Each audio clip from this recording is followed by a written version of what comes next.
नमस्ते।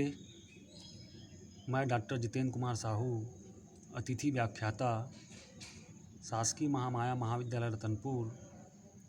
आज के इस वीडियो में मैं एमए इतिहास चतुर्थ सेमेस्टर पेपर तृतीय विषय भारतीय राष्ट्रीय आंदोलन का इतिहास सन 1922 ईस्वी से 1947 ईस्वी तक इकाई 4 के अंतर्गत भारत छोड़ो आंदोलन पर प्रकाश डालूंगा।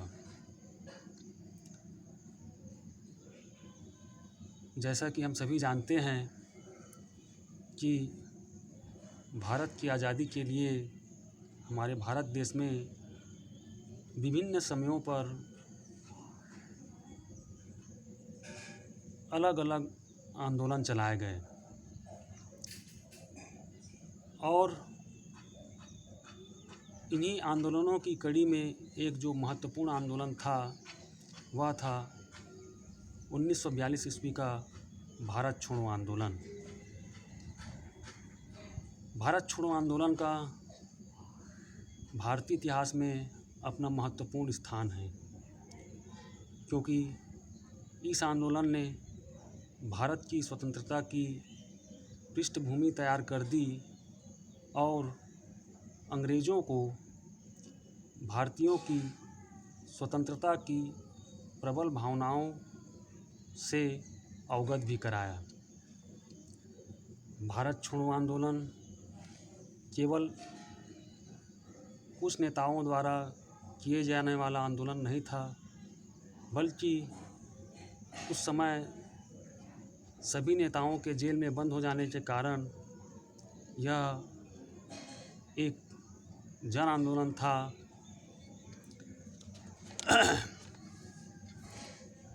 जिसमें विदेशी सत्ता के प्रति जनता ने अपना आक्रोश व्यक्त किया और विदेशी सत्ता की भारत में जड़ों को हिला दिया। जन सामान्य में व्याप्त आक्रोश को देखकर साम्राज्यवादी भी ये समझ गए कि अब अधिक दिनों तक भारत को अपने साम्राज्य का अंग नहीं बना सकते। वास्तव में भारत छोड़ो आंदोलन के प्रारंभ होने के ठीक पहले तक जन आक्रोश अपनी चरम सीमा पर पहुंच गया था। आम जनता अंग्रेज सरकार के विरुद्ध अत्यंत क्रोधित हो गई थी और सरकार के प्रति उनका आक्रोश भी अत्यंत तीव्र हो गया था। और इसी अत्यंत तीव्र आक्रोश एवं जनता में व्याप्त असंतोष की भावना ने ही भारत छोड़ो आंदोलन की पृष्ठभूमि रखी। और भारत छोड़ो आंदोलन की पृष्ठभूमि में मुख्य रूप से 5 बातें थी जिसके कारण सन 1942 ईस्वी में भारत छोड़ो आंदोलन को प्रारंभ किया गया। इसमें पहली बात थी क्रिप्स मिशन की असफलता। दूसरी बात थी भारतीय सीमा पर जापानी फौजों का आगमन। तीसरी बात थी युद्ध काल में आवश्यक सामग्रियों का उपलब्ध न होना। चौथी बात थी कीमतों में असाधारण वृद्धि। और 5वीं बात थी बर्मा और मलेशिया से भागे भारतीयों के प्रति अंग्रेज़ों का दुर्व्यवहार। और साथ ही पूर्वी बंगाल में भय एवं आतंक का शासन। इन सभी कारणों ने भारत छोड़ो आंदोलन की पृष्ठभूमि को तैयार किया। जैसा कि हम सभी जानते हैं कि सन 1885 ईस्वी में भारतीय राष्ट्रीय कांग्रेस की स्थापना हुई और इसके साथ ही 1930 ईस्वी तक आते आते कांग्रेस ने अपना लक्ष्य पूर्ण स्वराज्य की प्राप्ति रखा। लेकिन अंग्रेज़ सरकार पूर्ण स्वाधीनता तो क्या, औपनिवेशिक स्वराज्य देने को भी तैयार नहीं थे। और अंग्रेज़ सरकार ने भारतीयों को और कांग्रेस को संतुष्ट करने के लिए सन 1935 ईस्वी में एक अधिनियम बनाया, जिसके तहत केंद्र में द्वैत शासन की स्थापना की गई। और इस अधिनियम का कांग्रेस ने विरोध किया और पंडित जवाहरलाल नेहरू ने इस अधिनियम की आलोचना करते हुए कहा था कि हमें तो कार दे दी गई है जिसमें ब्रेक भी है लेकिन इंजन नहीं है। इस तरह से कांग्रेस असंतुष्ट हुए और उनका मांग सरकार से यही रहा कि देश की आज़ादी, देश को स्वतंत्रता प्रदान कर दिया जाए। लेकिन इस मांग को लेकर अंग्रेज़ सरकार हमेशा टाल मटोल करती रही। और जब द्वितीय विश्व युद्ध आरंभ हुआ सन 1939 ईस्वी में, तो अंग्रेज़ सरकार ने भारतीयों की ओर से धुरी राष्ट्रों अर्थात जापान, इटली और जर्मनी के विरुद्ध युद्ध की घोषणा कर दी। और सरकार ने कहा कि हम प्रजातंत्र की सुरक्षा के लिए युद्ध कर रहे हैं।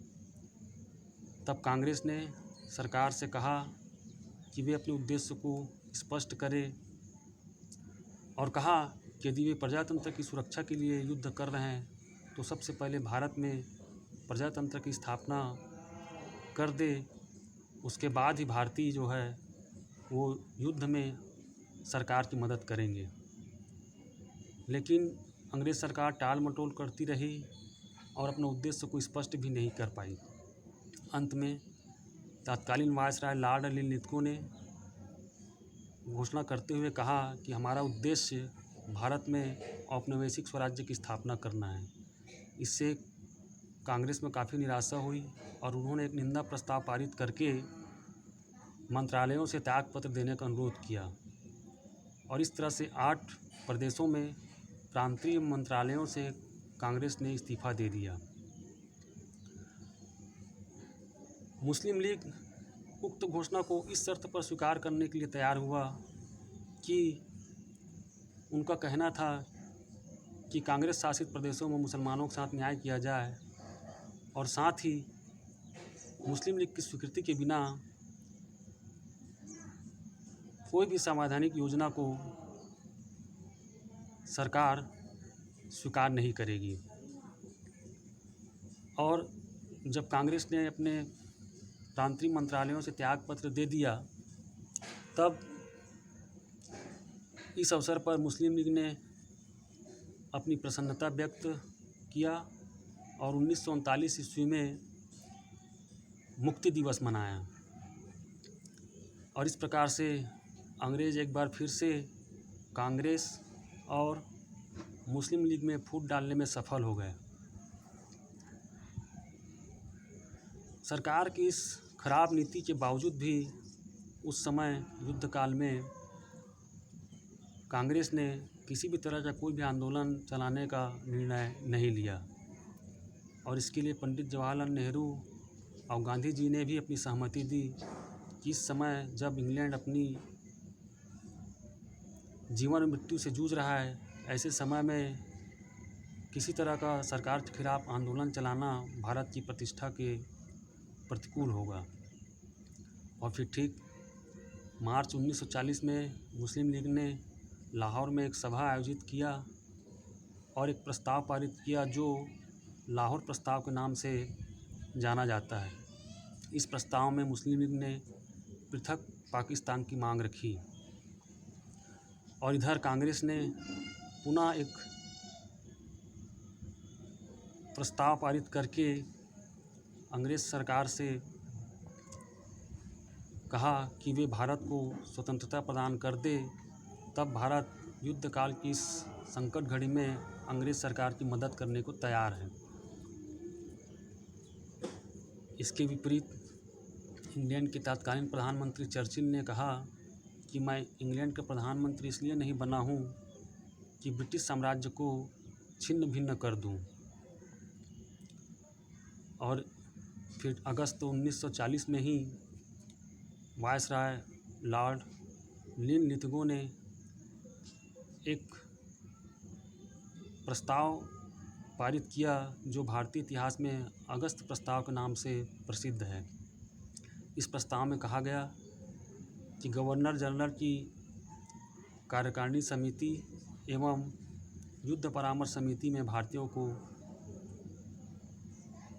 अधिक स्थान दिया जाएगा और साथ ही गवर्नर जनरल की कार्यकारिणी समिति का विस्तार किया जाएगा।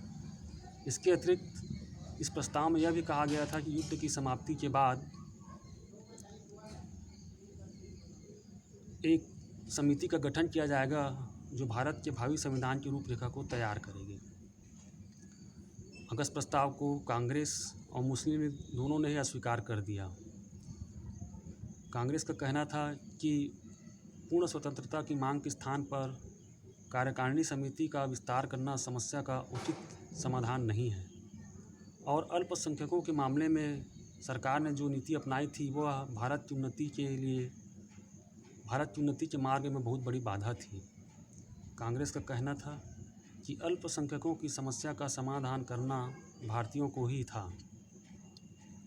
इसके विपरीत मुस्लिम लीग को इस प्रस्ताव के द्वारा यह आश्वासन दे दिया गया था कि मुस्लिम लीग की स्वीकृति के बिना भारत का कोई भी भावी संविधान, चाहे वह अंतरिम हो या अंतिम हो, का निर्माण नहीं किया जाएगा,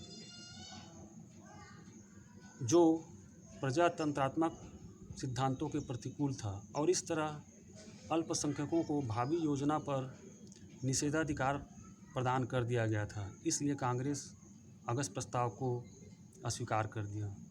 मुस्लिम लीग ने भी इस प्रस्ताव को अस्वीकार कर दिया, लेकिन उसका कारण दूसरा था। मुस्लिम लीग का कहना था कि भारत की संवैधानिक समस्या का एकमात्र समाधान पाकिस्तान की मांग को स्वीकार करना था। लीग संयुक्त भारत के विरुद्ध था।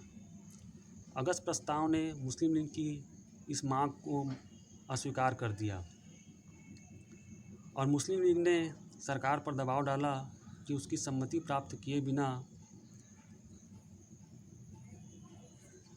किसी भी संवैधानिक योजना को सरकार स्वीकार नहीं करेगी। और इस प्रकार से दोनों ही ने अगस्त प्रस्ताव को अस्वीकार कर दिया। इसके पश्चात कांग्रेस ने महात्मा गांधी से आग्रह किया कि वे आए और कांग्रेस का नेतृत्व करें और समस्या का समाधान करें। तब समस्या को देखते हुए गांधी जी ने पुनः आंदोलन चलाने का निर्णय लिया, लेकिन इस बार आंदोलन का स्वरूप व्यक्तिगत था, क्योंकि व्यक्तिगत सत्याग्रह था, क्योंकि जन सत्याग्रह का हिंसात्मक हो जाने का अधिक संभावना थी। अतः गांधी जी ने और कांग्रेस ने अक्टूबर 1940 में एक प्रस्ताव के द्वारा व्यक्तिगत सत्याग्रह आंदोलन प्रारंभ करने का निर्णय लिया और इसके लिए गांधी जी ने निश्चय किया था कि यह व्यक्तिगत सत्याग्रह आंदोलन सीमित ढंग से देश में चलाया जाएगा और इसमें इस सत्याग्रह आंदोलन के द्वारा जनता से अपील किया जाएगा कि वे जन और धन से युद्ध प्रयत्न में अंग्रेज सरकार की सहायता न करें। इस सत्याग्रह के लिए सबसे पहले विनोबा भावे को चुना गया और विनोबा भावे ने पवनार नामक स्थान पर व्यक्तिगत सत्याग्रह को प्रारंभ किया और अंग्रेज़ों के विरोध में जन और धन से सहयोग नहीं देने संबंधी अपना भाषण देना प्रारंभ किया। फलस्वरूप उन्हें गिरफ्तार कर लिया गया। उसके बाद व्यक्तिगत सत्याग्रह का नेतृत्व नेहरू जी को करना था, उन्हें भी गिरफ्तार कर लिया गया और देखते ही देखते लगभग 20,000 सत्याग्रहियों को जेल में डाल दिया गया। इसी बीच जर्मनी ने सोवियत संघ पर आक्रमण कर दिया और इधर जापान, इंडोनेशिया, मलाया, हिंद, चीन, सिंगापुर पर जीत हासिल करते हुए रंगून पर भी अधिकार कर लिया। इस तरह से अंतर्राष्ट्रीय स्तर पर और भारत दोनों ही जगह पर इंग्लैंड की स्थिति अत्यंत खराब हो गई।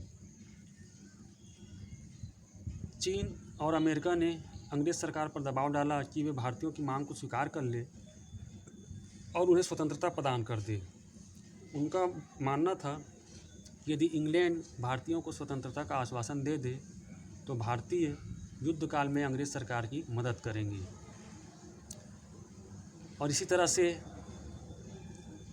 जापान के कारण भारत में उत्पन्न होने वाले संकट को देखते हुए कांग्रेस की कार्य समिति ने भारत के सुरक्षा को आवश्यक समझते हुए एक प्रस्ताव पारित करके दिसंबर 1940 में इस व्यक्तिगत सत्याग्रह आंदोलन को स्थगित कर दिया और गांधी जी के प्रार्थना पर उनको कांग्रेस के नेतृत्व से भी मुक्त कर दिया गया।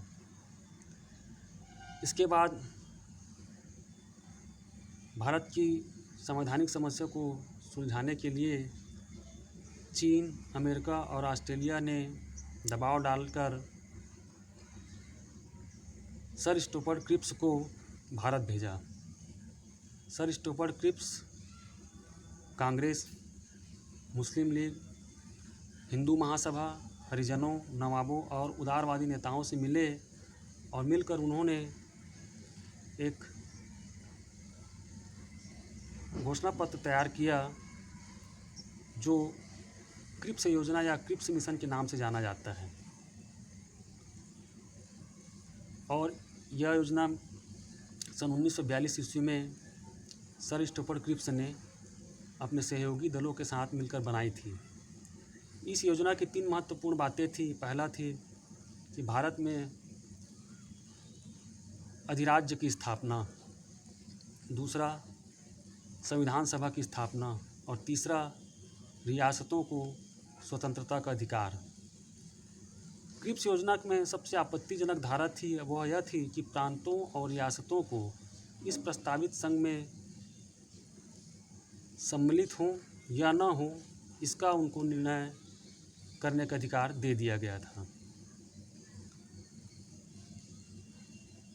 इस योजना से मुस्लिम लीग आंशिक रूप से संतुष्ट थी क्योंकि उनकी पाकिस्तान की मांग को एक कदम आगे बढ़ा दिया गया था, लेकिन यह भारत की एकता और अखंडता के लिए नहीं था। इससे भारत की एकता और अखंडता नष्ट हो जाती। अतः कांग्रेस ने क्रिप्स योजना को अस्वीकार कर दिया और इस तरह से क्रिप्स मिशन योजना असफल हो गई। और क्रिप्स ने इस योजना की असफलता का सारा उत्तरदायित्व कांग्रेस पर डाल दिया और विश्व को भारतीय राजनीति में बढ़ती हुई सांप्रदायिकता का ज्ञान कराने के लिए रेडियो पर भाषण दिया। और अपने रेडियो भाषण में उन्होंने कहा कि भारत की स्वतंत्रता के मार्ग पर यहाँ के नेताओं के पारस्परिक मतभेद, महत्वाकांक्षा और सांप्रदायिकता आड़े थी। इस तरह से क्रिप्स मिशन की असफलता और इस असफलता का सारा उत्तरदायित्व कांग्रेस पर डाल दिए जाने के कारण भारतीयों में तीव्र असंतोष व्याप्त हो गया और पुनः गांधी जी को लगा कि ऐसे समय में भारत में पुनः एक आंदोलन प्रारंभ होना चाहिए। गांधी जी को भी अब यह लगने लगा था कि सत्याग्रह की अहिंसात्मक नीति के द्वारा भारत को अंग्रेज़ों से मुक्ति कभी नहीं मिल पाएगी। अतः उन्होंने अपने विचार, अपनी नीतियों को बदलने का निश्चय किया और अंग्रेज़ों से अपील किया कि वे भारत छोड़ दें, भारत को उनके भाग्य पर छोड़ दें। इस तरह से जुलाई 1942 ईस्वी में वर्धा में कांग्रेस की कार्यकारी समिति ने एक भारत छोड़ो का प्रस्ताव पारित किया और इस बैठक में कांग्रेस के लगभग सभी बड़े नेता शामिल हुए। उसके बाद 7 अगस्त 1942 ईस्वी को मुंबई में अखिल भारतीय कांग्रेस समिति की बैठक हुई और इसमें कुछ संशोधन के बाद अंततः 8 अगस्त 1942 को भारत छोड़ो आंदोलन प्रस्ताव को पारित कर दिया गया। और गांधी जी ने फिर इस आंदोलन के प्रारंभ होने के समय में नारा दिया था कि करो या मरो। इस आंदोलन को चलाने के लिए गांधी जी ने अपने कार्यक्रम की रूपरेखा और मांगों को सूचना के द्वारा वायसराय तक भिजवा दिया और साथ ही वायसराय से मिलने की कोशिश भी किया। लेकिन इससे पहले महात्मा गांधी समेत कई बड़े कांग्रेस के नेताओं को 9 अगस्त को ही गिरफ्तार करके जेल में डाल दिया गया। इन गिरफ्तार होने वाले नेताओं में गांधी जी, नेहरू जी, पट्टाभी सीतारमैया, अबुल कलाम आज़ाद, सरदार पटेल, डॉक्टर राजेंद्र प्रसाद, सरोजिनी नायडू, ऐसे कई बड़े नेताओं को 9 अगस्त को गिरफ्तार कर दिया गया। अचानक बड़े दिग्गज कांग्रेसी नेताओं के गिरफ्तार कर लिए जाने के कारण जनता में तीव्र आक्रोश एवं असंतोष व्याप्त हो गया और जनसाधारण और रिहाई से बचे हुए कांग्रेस नेताओं के पास इस आंदोलन को चलाने के लिए कोई निश्चित निर्धारित कार्यक्रम नहीं था। लेकिन जनसाधारण को इतना याद था कि गांधी जी ने करो या मरो का मंत्र दिया है। उसी भावना को लेकर के फिर समस्त देश भर में विद्रोह प्रारंभ हो गए। यह आंदोलन असंगठित रूप से पूरे देश भर में प्रारंभ हो गया, किंतु गिरफ्तारी से बचे गए नेताओं में जैसे जयप्रकाश नारायण, राम मनोहर लोहिया, अरुणा असफ अली और उषा मेहता ने इस भारत छोड़ो आंदोलन को संचालित करने का अत्यंत ही सराहनीय प्रयास किया और उन्होंने एक पुस्तिका का भी प्रकाशन किया जिसमें अहिंसा पर जोर देते हुए इस आंदोलन के लिए 12 सूत्री कार्यक्रम थे। इसमें सार्वजनिक सभाएं करने, जुलूस निकालने, नमक बनाने, लगान न देने के लिए कहा गया था और देखते ही देखते संपूर्ण भारत में भारत छोड़ो आंदोलन प्रारंभ हो गया। जगह जगह हड़तालें हुई, जुलूस निकाले गए, सभाएं आयोजित की गई और इसमें मज़दूरों ने भी महत्वपूर्ण भूमिका निभाई। और 1942 ईस्वी में ही बम्बई में पुलिस की गोलाबारी में बहुत सारे भारतीय लोग मारे गए और जिसके फलस्वरूप अब यह आंदोलन हिंसात्मक होने लगा और एक हिंसात्मक आंदोलन के रूप में परिणित हो गया। सरकार ने भी अपनी दमनकारी नीति का प्रयोग किया और इस आंदोलन को दबाने के लिए कई तरह के दमन एवं अत्याचार के कदम उठाए। इस आंदोलन से हजारों भारतीय को जेल में भर दिया गया, हजारों भारतीयों को गोली मार दी गई। आंदोलन जब हिंसात्मक हुआ तब जनता अंग्रेज़ों भारत छोड़ो के नारे लगाते हुए सरकारी इमारतें, नगर निगमों के भवनों, डाकखानों और रेलवे स्टेशनों पर भी हमला करते गए और जगह जगह बम फोड़े। इस तरह से भारत छोड़ो आंदोलन सर्वत्र देश में छा गया और हिंसात्मक हो गया। गांधी जी ने आंदोलन के हिंसात्मक हो जाने के कारण 21 दिन का अनशन करने का निर्णय लिया, जिसके कारण देश और विदेशों में इसकी तीव्र प्रतिक्रिया हुई और मुस्लिम लीग को छोड़कर शेष सभी दलों ने सरकार से निवेदन किया कि वे गांधी जी को छोड़ दें, लेकिन सरकार ने गांधी जी को नहीं छोड़ा और अंततः मई 1944 ईस्वी में गांधी जी की अस्वस्थता को देखकर उन्हें रिहा कर दिया गया। और इस समय तक आते आते द्वितीय विश्व युद्ध में इंग्लैंड की विजय स्पष्ट रूप से दिखाई देने लग गई थी। अतः तात्कालीन राजनीतिक परिस्थितियों को देखते हुए गांधी जी ने अपना भारत छोड़ो आंदोलन को स्थगित कर दिया। भारत छोड़ो आंदोलन में मुस्लिम लीग ने किसी प्रकार का सहयोग नहीं दिया, क्योंकि जिन्ना का मानना था कि इस आंदोलन के द्वारा कांग्रेस भारत में हिंदुओं का राज्य स्थापित करना चाहता है।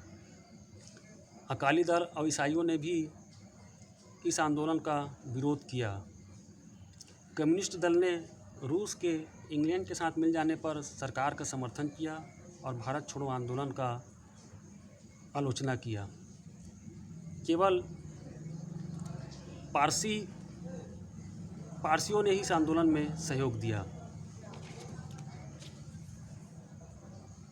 इस तरह से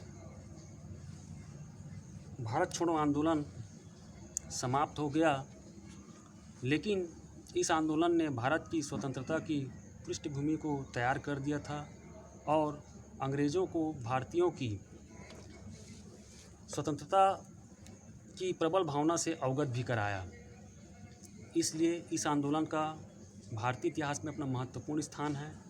यह आंदोलन कुछ नेताओं के द्वारा किया हुआ ना होकर के सभी नेताओं के जेल में बंद होने के बावजूद जनता द्वारा किया गया जन आंदोलन था, जिसने विदेशी सत्ता के प्रति अपना आक्रोश व्यक्त किया तथा विदेशी सत्ता की भारत में जड़ों को हिला दिया। जनसाधारण में व्याप्त आक्रोश को देखकर साम्राज्यवादी समझ गए कि भारत को अब और अधिक समय तक अपने साम्राज्य का अंग नहीं बना सकते। इस आंदोलन को संचालित करने में जिन्होंने महत्वपूर्ण योगदान दिया उनमें प्रमुख है जयप्रकाश नारायण, राम मनोहर लोहिया, अरुणा असफ अली और उषा मेहता। इनके साथ ही मज़दूरों, किसानों और विद्यार्थियों ने भी प्रशंसनीय कार्य करते हुए स्वतंत्रता के लिए अंग्रेज़ सरकार का विरोध किया। धन्यवाद।